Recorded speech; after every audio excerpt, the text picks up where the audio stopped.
Not every AI rollout is good for your business, actually. Most of them will hurt your business, and here's why.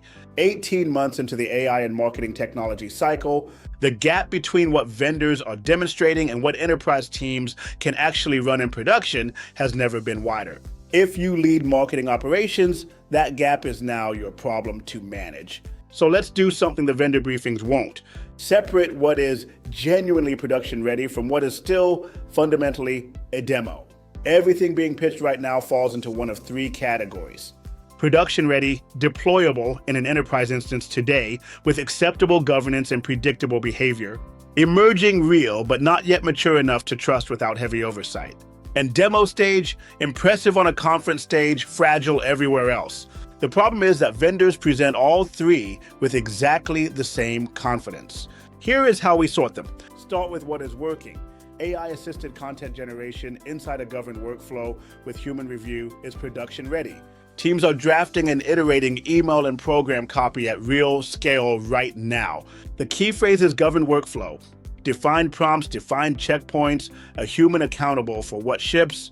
Predictive scoring is production ready, but only on a clean data foundation. The model amplifies whatever quality you give it. On a clean instance, it adds signal. On a messy one, it just adds confident noise. And the most significant shift this year, bounded agentic operations. Adobe's native Marketo MCP server now exposes more than 100 operations to AI tools like Claude. For tightly scoped, repeatable work, auditing an instance, building a deletion shortlist, normalizing lead fields in real time before routing, this is no longer speculative. It is executable today with the right guardrails in place. Next, the emerging tier. This is where most of the excitement lives and where most of the risk hides. Conversational campaign assembly, describe an outcome, watch an agent build the program, genuinely works in controlled conditions, but across multiple regions, multiple brands, and real approval chains, it still needs a practitioner watching it closely.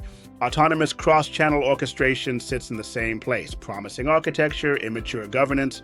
Our position is straightforward. Pilot these deliberately, instrument them heavily. Do not put them on the critical path yet. Then there is the demo tier.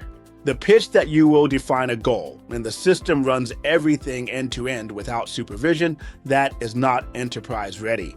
Treating it as if it were is exactly how instances accumulate the technical debt we get hired to remediate. The same caution applies to anything claiming AI can own lifecycle design or strategic judgment. An agent can build a smart campaign in 30 seconds. It cannot tell you which lifecycle model fits your sales motion. That decision is still yours. So how do you tell the difference in your own evaluations? 3 questions. 1, does it operate inside your existing governance, or does it ask you to suspend it? 2, when it fails, does it fail visibly and recoverably or silently? 3, is the vendor showing you a controlled demo or a reference customer running it in production at your scale? Honest answers to those 3 will sort almost any capability into the right tier. The teams that win the next 24 months will not be the earliest adopters or the most cautious holdouts. They will be the ones who place each capability in the right tier and built accordingly. At Engage Pulse, that sorting and the governance underneath it is the work. If you want a clear-eyed read on where your stack actually sits, subscribe for our monthly MarTech intelligence briefings. We'll see you in the next one.